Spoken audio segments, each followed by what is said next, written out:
From MVM Public School. Today I will teach you SST History subject lesson 2nd of class 6. Okay. The trail of the earliest people. Students, in this lesson we have read trail of the earliest people. आप history पढ़ने जा रहे हो students, तो आप history को पढ़ने का एक बेटर मेथड मैं आपको सबसे पहले बता दूं कि आप हिस्ट्री को कभी भी एक सब्जेक्ट समझ के या ऐसे ना प्रेशर के साथ हिस्ट्री मत पढ़िएगा. हिस्ट्री होती है कि स्टडी ऑफ द पास्ट, जो आप पास्ट के बारे में स्टडी करते हो ना, this is history.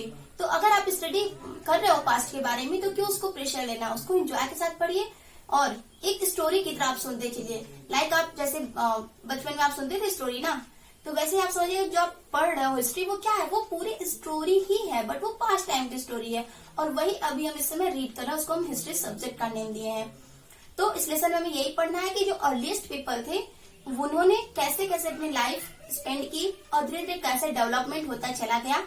And now present time में आप देख सकते हो कितना ज्यादा डेवलप हो चुका है. ओके, तो पहले आपको मैं फिर से बता दूं कि आप हिस्ट्री को बस एक स्टोरी की तरह सुनते चलिएगा एंड तब आप अपनी क्लास को बहुत अच्छे से एंजॉय कर सकते हो और आप हिस्ट्री को 1 टाइम्स और 2 टाइम्स सुनने के बाद आपको अच्छे से उसको रिमेम्बर भी हो जाएगा. मतलब आपको बहुत ज्यादा लर्न करने की जरूरत नहीं होगी, नीड नहीं होगी आपको लर्न करने की.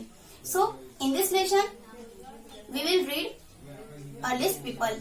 कि पहले के पीपल्स जो थे, पहले आपको स्टोरी थोड़ी सी बता दूं कि पहले के पीपल्स वो कभी भी ग्रुप में नहीं होते थे ना, वैसे ही लाइक अकेले अकेले घूमते थे. और वो घूमते क्यों थे, क्योंकि उनके पास एक जगह रहने का कोई रीजन नहीं था. ओके, एंड फिर वो क्या करते, धीरे धीरे जैसे ही वो जैसे घूमते, वो हंटिंग करते, शिकार वगैरह करते थे. इसके बाद जब वो एग्रीकल्चर करने लगे तो उनके पास एक ना ग्रुप में रहने की थोड़ी सी डेवलप होने लगी कि फिर वो ग्रुप में रहने लगे. और जब वो ग्रुप में रहने लगे तो ऐसे करते करते धीरे धीरे सोसाइटी बनी और सोसाइटी डेवलप होते चला गया उसमें. तो जब वो ऐसे घूमते तो वो क्या करते, वो उनके पास कोई खाने के लिए भी नहीं कुछ होता था, तो वो जंगलों में घूमते, शिकार करते, जो फ्रूट्स वगैरह मिल जाता उसको खाते और फिश वगैरह खाते, ऐसे वो अपनी लाइफ को स्पेंड करते थे. और अगर हमें इनके बारे में अर्लीस्ट पीपल के बारे में नॉलेज लेना हुआ तो जो आर्कियोलॉजी है, आर्कियोलॉजी मीन्स पुरातत्व विभाग, आर्कियोलॉजी हमें अर्लीस्ट पीपल्स के बारे में बहुत सारी आपको नॉलेज देती है. लाइक उस समय जो थे वो आपको फॉसिल्स वगैरह थे, फॉसिल्स को देख के हमें पता चलता है कि पहले अर्लीस्ट पीपल्स की लाइफ स्टाइल क्या थी, कैसे थी. And second is rock painting. Rock painting के बारे में बहुत सारी नॉलेज मिलती है कि अर्लीस्ट पीपल कैसे पेंटिंग्स वगैरह बनाते थे. तो आप जानते हो कोई वो फ्लावर वगैरह डेकोरेशन की पेंटिंग्स नहीं होती थी उस टाइम. जैसे वॉल्स पे वो बनाते थे पेंटिंग, जो हंटिंग, पहले शिकार बहुत ज्यादा था तो वो हंटिंग, ऐसे एनिमल्स के पेंटिंग वगैरह बनाते थे वो. फिर ऐसे फ्रूट्स के ना और कुछ जानवरों के, एनिमल्स के, वाइल्ड एनिमल्स के, ऐसे वो पेंटिंग्स, वॉल पेंटिंग्स वो बनाते थे ना, रॉक पेंटिंग्स. ठीक है, तो ये सारी बहुत ज्यादा फेमस थे. जैसे बिहार में हो गया आपका, महाराष्ट्र में, केरला में, ये सारी प्लेसेस बहुत फेमस थी. आप जानती हो जनता, एलोरा कॉर्प्स और भीमबेटका मध्य प्रदेश में, ये सारा बहुत फेमस था. एंड टूल्स, उस समय टूल्स क्या थे आपको पता, स्टोन टूल्स होते थे उस समय, क्योंकि हमारे पास जो फर्स्ट मेटल डिस्कवर हुआ वो क्या, कॉपर था. तो उस टाइम कॉपर डिस्कवर नहीं था, तो जो स्टोन्स थे ना, स्टोन्स के टूल्स ये लोग बना रहे थे. तो उस स्टोन से कौन कौन सा टूल्स बनाते थे, किस तरह से, तो ये सब हमें पढ़ने के बाद आर्कियोलॉजी क्या बहुत ज्यादा नॉलेज मिलती अर्लीस्ट पीपल के बारे में. So students, now start our today's class and I hope you will enjoy and like today's our class. Okay. Lesson 2 on the trail of earliest people. मतलब पहले के लोगों की राह पर, मतलब पहले के लोग कैसे चलते हैं वो चीज़ें, कैसे कैसे उनके अंदर डेवलपमेंट हुआ. First topic is earliest people in the Indian subcontinent. The earliest human societies developed in prehistoric times. जो अर्लीस्ट पीपल है, ठीक है, वो आपकी हेडिंग थी earliest people in the Indian subcontinent hunter gatherers. मतलब ये जो अर्लीस्ट पीपल थे इंडिया के, वो एक साथ रह के शिकार करते थे. और जो अर्लीस्ट पीपल सोसाइटीज़ के थे वो इसकी जो डेवलपमेंट है वो प्री हिस्टोरिक, मतलब जहाँ से हम इतिहास पढ़ना स्टार्ट करते हैं ना हिस्ट्री, उसके भी पहले की प्री हिस्टोरिक मतलब होता है प्रागैतिहासिक काल. ओके, तो उस टाइम की ये सारी बातें हैं. इन the Indian subcontinent the earliest people appeared around 2 million years ago. Okay, और जो ये सारी अर्लीस्ट पीपल्स की हम भी इस लेसन में रीड करेंगे, ये सब 2 मिलियंस पहले की बात है, जिसको हम मतलब ईयर को ना डिवाइड करते हैं, उसमें कहते हैं इसको. और ये 2 मिलियन ईयर्स की पहले की बात है। They were hunter gatherers and wandered from place to place in search of food. और उस टाइम पीपल्स क्या थे, वो एक साथ रहते थे और वो पहले तो वो अलग अलग रहते थे, फिर वो धीरे धीरे सर्च फूड की सर्च में और हंटिंग वगैरह करने के लिए ग्रुपिंग में रहने लगे। तो इस समय के पीपल जो थे वो ग्रुप में रहते थे ना, और वो एक वन प्लेस से अदर प्लेस पे अपने खाने की को खोजने के लिए फूड की सर्च में वो घूमते रहते हैं। Hunter gather in a term used for the people who live by. और जो शिकार करते थे एक जगह इकट्ठा होके, तो इसके लिए यूज़ किया गया था कि आज जो पीपल्स उस time gathering food items like fruits, roots, honey etcetera which are available in the natural surroundings. और वो लोग एक साथ क्यों रहते, क्योंकि जो उनको फूड्स आइटम जैसे आपके फ्रूट्स हो गए, हनी हो गए, रूट्स हो गए, ये इन्हीं पे मोस्टली डिपेंड रहते थे। तो उस समय क्या था कि जब ये इन पे डिपेंड होते थे तो ये एक साथ रह के ऐसे ही भोजन की तलाश में शिकार करने के लिए ये एक साथ घूमते। हंटिंग वाइल्ड एनिमल्स, और ये जंगली जानवर ना जो वाइल्ड एनिमल्स होते हैं उनका भी ये शिकार करते हैं, उनको पकड़ते हैं, उनको शिकार करते हैं, उनको पकड़ के खा लेते हैं। आप देख रहे हो ना this figure, early humans as hunter gathers, ऐसे ही लोग एक साथ इकट्ठा होके, जैसे आप देखो ये एलिफेंट को लोग हंटर कर रहे हैं इसका, तो ऐसे ही एक साथ करते हैं। ये फिशेस टूल्स वगैरह बना रहे हैं तो ऐसे एक साथ। The earliest people did not know how to produce food, और जो अर्लीस्ट पीपल थे पहले के लोग, उन्हें ये नहीं पता था कि हमें खाना कैसे बनाना है, कैसे उत्पादन किया जाए उसके लिए। They had to survive on what was available in nature, और उन्होंने पहले के लोग यही सोचे कि हम लोग इस नेचर में जितनी चीज़ें हमें मिल रही हैं इस प्रकृति में, उसी में हम सर्वाइव कर लेंगे, मतलब खुद को एडजस्ट करना वो सीख लिए थे। This necessitated looking for a fresh location where the food could be found in abundance once the existing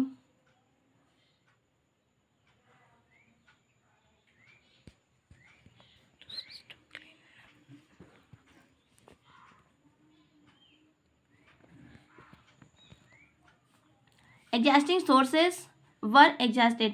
और जो पहले के लोग थे उनको ये आवश्यकता थी कि वो खाने के लिए फ्रेश भोजन और अच्छे लोकेशन के लिए वो घूमते रहते हैं, और उनको ऐसे जगह पे फिर वो जाके रुकते जहाँ पे उनको खाने पीने के लिए अबाउंडेंस, मतलब प्रचुर उन्हें खाने पीने के लिए अच्छे सब कुछ मिल जाए, जैसे वो फॉरेस्ट वगैरह में घूमते रहते थे और उन्हें सर्वाइव करने के लिए सब कुछ ईजिली अवेलेबल हो, ऐसा वो प्लेस खोजते हैं अपने लिए।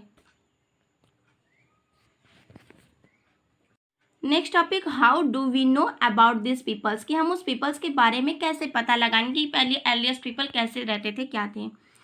तो we come to know about the earliest people through various archaeology sources, fossils, rock shelters, paintings and stone tools. तो पहले के पीपल्स के बारे में, अर्लीस्ट पीपल्स के बारे में हम ऐसे पता लगा कि जो बहुत सारे आर्कियोलॉजी, मतलब पुरातत्व विभाग ना जो खुदाई वगैरह करते हैं और पता करते हैं अर्लीस्ट पीपल के बारे में, तो आर्कियोलॉजी के सोर्स के थ्रू हमें जो सोर्स मिला, fossils, rock shelters, paintings, stone tools, इसके बारे में अर्लीस्ट पीपल के बारे में एग्जैक्ट आइडिया लगा पाए कि उनकी लाइफ स्टाइल क्या थी। First, fossils, they are the remains or impressions of ancient plants, animals and humans which are often embedded in rocks and thus preserved for millions of years। तो जो पहले fossils है ना, ये क्या थे, ये पेड़ पौधे और एनिमल्स और जो ह्यूमंस थे उनके बचे हुए अवशेष जो थे ना, उन्हीं से हम पता करते हैं, जिससे जो रॉक्स वगैरह चट्टानों पे बने हमको मिलते हैं उसकी फोटो वगैरह, उससे। Fossils can be dated through chemical analysis और कार्बन डेटिंग, और ये सारी फॉसिल्स को हम कार्बन एनालिसिस एक मेथड है जिसमें हम कार्बन डेटिंग के थ्रू पता कर लेते हैं ये फॉसिल्स के बारे में और जान लेते हैं कि वो कितने टाइम पुराना है ना। कार्बन डेटिंग के थ्रू हम ईयर फाइंड करते हैं कि वो कितने साल पुराना है।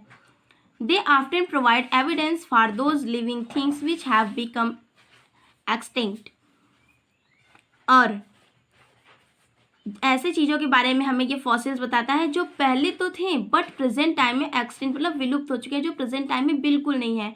तो पहले की चीज़ों को हम ये रॉक चट्टान वगैरह पे उनकी फ़ोटोज़ देखते हैं ना, जब वो दब जाते थे तो उसके जीवाश्म अवशेष पत्थरों पे हमें मिलते हैं, तो उन्हीं के थ्रू हम कार्बन डेटिंग से पता करते हैं कि कितने साल पहले है, और ऐसी चीज़ें जो भी प्रेजेंट टाइम में नहीं है उसको हम पता लगा लेते हैं। तो इससे हम थोड़ा ये जानने में एबल हो पाते हैं कि हाँ अर्लीस्ट पीपल की लाइफ स्टाइल क्या थी। And second is rock paintings. Many of the caves in which these earliest people lived have paintings on the walls. और पहले के जो पीपल्स थे गुफाओं में रहते थे वो मोस्टली जो पहले के पीपल्स वो पेंटिंग करते थे. Some of the best example are from Madhya Pradesh and southern Uttar Pradesh. और इसके कुछ अच्छे रॉक पेंटिंग्स के एग्जाम्पल आपको मध्य प्रदेश और साउथर्न उत्तर प्रदेश में देखने को मिलते हैं. The caves and rock shelters having paintings and rock art have been found also the region of Gujarat, Bihar, Maharashtra, Kerala, Karnataka and Tamil Nadu. और जो ये रॉक पेंटिंग्स है ना ये आपको गुजरात, बिहार, महाराष्ट्र, केरला, कर्नाटका, तमिलनाडु में भी बहुत ज़्यादा देखने को मिलती हैं. क्योंकि ये रॉक पेंटिंग्स थी ना, चट्टानों को काट के दीवारों पे ऐसे पेंटिंग्स बनाते थे और ये बहुत ज़्यादा फेमस थी उस समय, बहुत ज़्यादा अच्छी भी थी. And the earliest trace of human life in India have been found in the Bhimbetka rock shelters in Madhya Pradesh.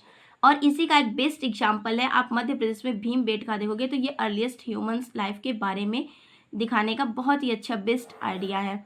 The earliest paintings on the cave walls and believed of to be the Mesolithic period around 10,000 BC. और जो earliest peoples की ये paintings थी, दीवारों बनाते थे, गुफाओं में पेंटिंग बनाते थे, तो ये सब मध्य पाषाण युग मतलब ये 10,000 पहले की बातें हैं ईयर्स की. The sets of colour used in this paintings are red and white with the occasional use of green and yellow. और ये जो पेंटिंग्स होती थी मोस्टली इसको सेट करते थे रेड कलर और वाइट कलर से. और जैसे ही कोई ओकेजन मतलब कोई उत्सव या कुछ होता था तो उसमें ग्रीन या येलो कलर से इसको पेंट करते थे, मतलब डिज़ाइन कर देते थे. और ऐसे नॉर्मली इसको सेट करते थे रेड कलर से और वाइट कलर से.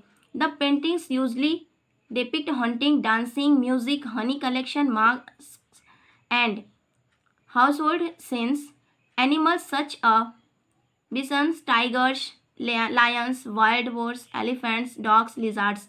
और उस समय जो पेंटिंग्स थी वो कोई ड्राइंग वगैरह की पेंटिंग नहीं होती थी, मतलब जैसे फ्लावर्स वगैरह हो गया ऐसे नहीं. तो उस समय जो भी पेंटिंग्स थी मतलब हंटिंग करते थे बहुत ज़्यादा लोग, डांसिंग उसमें बहुत ज़्यादा फेमस थी, म्यूज़िक, तो इन्हीं सभी चीज़ों की ये दीवारों पे पेंटिंग्स बनाते थे, उसी को बनाते थे ना. और जैसे एनिमल्स हो गए तो हंटिंग करते थे एनिमल्स, उसमें बिशंस, टाइगर्स, लायंस, मतलब ये वाइल्ड एनिमल्स की दीवारों पे पेंटिंग्स बनाते थे. Crocodiles etc. have been abundantly depicted in some caves. Popular religions and ritual symbols also occur frequently. और एनिमल्स के बाद बहुत सारे से पॉपुलर रिलीजन्स थे, मतलब जैसे इनका धार्मिक प्रतीक चिन्ह हो गया और कुछ ऐसे सिंबल्स का भी ये दीवारों पे पेंटिंग्स के लिए अक्सर ये यूज़ करते थे. Third, stone tools. They give us an idea the various requirements that the people needed to perform. और जो स्टोन टूल्स का इन्होंने बनाना शुरू किया तो इसके लिए क्या था, इनको बहुत ज़्यादा वेरियस रिक्वायरमेंट को इनको बहुत ज़्यादा ज़रूरत होती थी उस चीज़ों की ना दिखाने के लिए. The information like the size and type of stone used etcetera helps historians to develop an idea about the life of early mans. और जो उस समय इंफॉर्मेशन हमें देख के पता चलती है, जो टूल्स के साइज़ थे, शेप्स थे और वो कैसे उसको बनाते थे, तो ये सारी चीज़ें देख के जो हिस्टोरियंस हैं, इतिहासकार हैं, जो हिस्ट्री को ऑब्जर्व करते हैं, इन्होंने हम लोग के पहले के लोगों के बारे को देख के उनके बारे में हम लोग को कुछ आइडिया बताया कि उनके लाइफ स्टाइल के बारे में अर्लीस्ट पीपल के. A number of flake tools and hand axes also have been excavated at various sites. और उस समय जो बहुत ज़्यादा यूज़ किया जाता था, सबसे पहले आपको पता ना कुल्हाड़ी बनी थी एक्सेस, तो उस समय बहुत ज़्यादा ये फ्लैग मतलब परतदार जैसे जॉइंट करके एक पर एक बना के पत्थरों को परतदार टूल्स बनाते थे. और इन्होंने पहले कुल्हाड़ी बनाया जिसका ये लोग हाथ से यूज़ करते थे और ये हंटिंग के लिए, कटिंग के लिए, इसके लिए यूज़ करते थे एक्सेस का ना. और इसका बहुत ज़्यादा इन लोग को ज़रूरत थी, नीड्स थी, तो ये स्टोन टूल्स बनाना अपना स्टार्ट किए क्योंकि ये हंटिंग में यूज़ करते थे स्टोन टूल्स का. And for the modern historians are adopting another technique to understand the life of the early man. और जो प्रेजेंट टाइम में हिस्टोरियंस है, इतिहासकार हैं, वो अलग मेथड, अलग टेक्निक निकालें लोगों की लाइफ स्टाइल को समझने के लिए पहले की. They compare the modes of livelihood, technology, ritual, political instructions and social customs of the present day. ना। और जो पीपल्स थे, जो मॉडर्न हिस्टोरियंस हैं, वो लोगों के, पहले के लोगों के बारे में, लिवलीहुड, उनकी जीवन कैसा था, टेक्नोलॉजी, रिचुअल्स और उनकी रिवाज कैसे, कौन सा कस्टम वो फॉलो करते थे, पॉलिटिकल इंस्ट्रक्शन क्या था, मतलब उसमें जो पॉलिटिकल सिस्टम था वो कैसे थे, सोशल कस्टम्स, इन सबों के बारे में। And hunter gather society with the earliest society to visualize the life of the earliest people. और वो लोग कैसे एक साथ इकट्ठा होकर शिकार करते थे, हंटिंग करते थे, और उनकी जो सोसाइटीज़ थी वो कैसे धीरे धीरे डेवलप हुई। इन सारी चीज़ों को देख के अभी मॉडर्न हिस्टोरियंस हम लोग को पहले के अर्लीस्ट पीपल के बारे में हमें आइडिया देते हैं कि उनकी लाइफ स्टाइल क्या थी। For the early man, the main criteria for choosing a site were easy ability of water, shelters and stones to make tools. और जो पहले के लोग थे वो रहने के लिए अपने ऐसे प्लेस को चूज करते थे जहाँ पे उनको ईजिली वाटर, पानी, शेल्टर मीन्स छाया रहने के लिए प्लेस, और स्टोन्स मिल जाए ताकि वो यूज़ कर सके टूल्स बनाने में। So naturally they looked for a place on the slopes of hills where they could live in the caves and still have some nearby hilly stream of water and pebbles in plenty। और इन रहने के लिए earliest peoples वो ऐसे place को choose करते जो हिलीज area होते थे ना, जो जहाँ पहाड़ी एरिया होते हैं, क्योंकि वहाँ पे इजिली इनको वाटर अवेलेबल हो जाता, और इनको कॉप्स भी वहाँ रहते, गुफाओं में ये अपने रह भी लेते थे आराम से। और जो हिली स्ट्रीम ऑफ वाटर, और जो वहाँ पे झरने गिरते ना हिल्स पहाड़ियों से, उनसे इनको वाटर इजिली अवेलेबल हो जाता, पीपल्स इन प्लेंटी, और इनको टूल्स बनाने के लिए जो स्टोन्स है वो भी इजिली अवेलेबल होता है। तो ये ऐसे टाइम में हिलीज एरियाज में रहना पसंद करते थे। Such sites are called the habitation cum factory sites. और ऐसे ही जो एरिया जहाँ पे ये लोग रहते थे उन्हें हैबिटेशन मीन्स निवास स्थान, जहाँ लोग रहते हैं ना, प्लेस, तो ऐसे प्लेस को ये हैबिटेशन, और जो फैक्ट्री साइट्स जहाँ पे आप फैक्ट्री लगा सकते हो, उद्योग कर सकते हो अपना थोड़ा बहुत ये रहने का, खाने के लिए, तो ऐसे प्लेसेस को हम हैबिटेशन कम फैक्ट्री साइट्स कहते हैं, जहाँ पे पीपल्स अपने रहने के लिए प्लेस चूज करते थे। And students, I hope you understand this topics. Thank you.